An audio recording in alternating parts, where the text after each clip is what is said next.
No vídeo de hoje, vamos mergulhar no estilo inconfundível do Jason Momoa e não estamos falando só do cabelo ou dos papéis épicos que ele interpreta. Vamos explorar as tatuagens desse cara que, além de talentosas, tem muita história por trás, desde os traços polinésios, que homenageiam suas raízes, até as artes que refletem sua conexão com a natureza e a espiritualidade. Cada tatuagem do Momoa carrega um significado único. Então, se você é fã do ator ou está pensando em fazer uma tatu inspirada, fica até o final, porque tem muita coisa legal pra gente comentar. The first tattoo was this one right here. Took about 8 hours. It's an Amakua, it's a guardian, and that's the shark. It's the mono.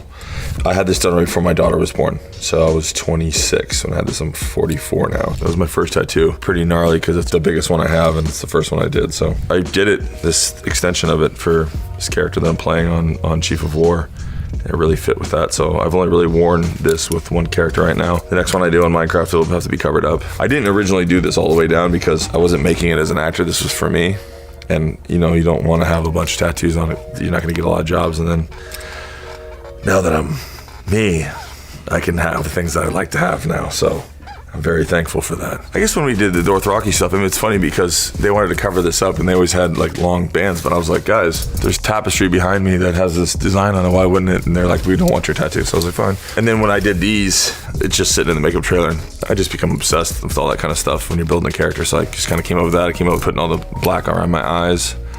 You just get obsessed with playing a character, and I just enjoy that. When they design the sets, they're amazing, and they're not blue screen. When you actually get to walk into those sets, you're like, wow, it's beautiful to coexist with these other artists, and then wardrobe and props, and you get to see all these things, and you get to bring your work in with their work, and yeah, you feel huge. When I put on Aquaman, it's like, there's no doubt about it. When I'm in the suit, the eyes go in, I could just be talking to you, and then I'll step out and come back in, and I'll just look at you, and you're just like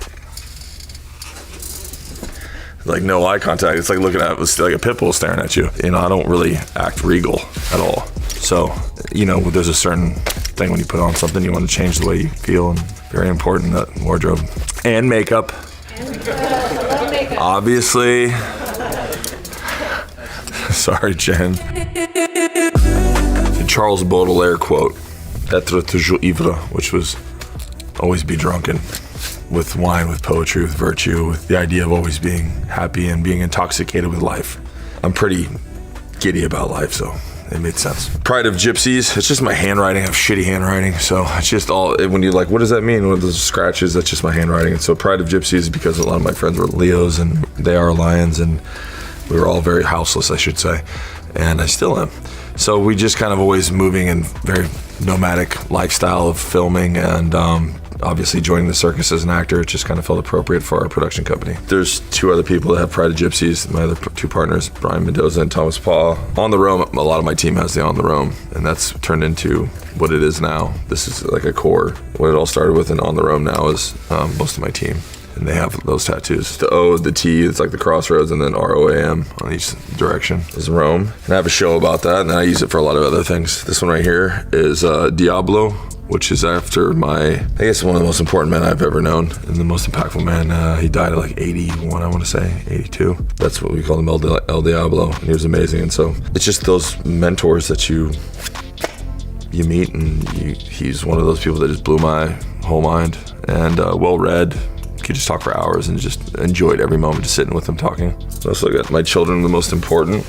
I saved their name, and I first wrote their name, Lola and Wolf. So I saved that, and because obviously they were different in age, so I just saved hers and then saved his and put it together. So Lola Wolf on my heart. I have tons of friends with just the most random, crazy shit, and that perfectly describes them. And that's what's great about tattoos. They're little giggles and laughs and silly things, but yeah, these have all just been the right calling to do it. Oh yeah, there we go. The one I never get to see. It's always funny when I see it. I'm like, whoa, it's so a lot. It's very a lot. But I don't ever see it. And I look in the mirror, I'm like, I can't see it. It always looks pretty intense when you're like, geez Louise. And these were all tapped. So all the Hawaiian ones are tapped the traditional way. It has the Ihe's right here. There's a protection one right here. It's almost like a trident, but that's for protection. Ihe's the spear. I'd rather have it tapped. I think it's pretty beautiful because you're going back, you know, centuries of humans being, you know, making tattles on themselves and mokus on themselves. And that's the sound that they heard. It's like the tack, tack, tack, tack, tack. And it's a beautiful, interesting sound. It doesn't sound like an annoying, buzzing gun sound. And it feels so different. I feel like the gun is really like taking a fork and like scraping your skin instead of like when you feel that tap, it can cover more ground.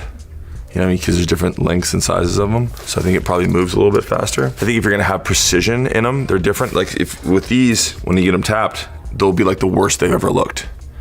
With gun, I feel like that's the best it's ever gonna look because it'll eventually bleed out and all that kind of stuff. What's designed with this is that you'll have spaces, but it will, over time, fill that out. And if it's done right by a master, it'll only get better and better. My uncle, Keone Nunes, is someone who rescued our culture and perpetuated and traces our genealogy. Curtiu o vídeo? Não se esqueça de se inscrever em nosso canal e comentar qual deve ser nosso próximo tema.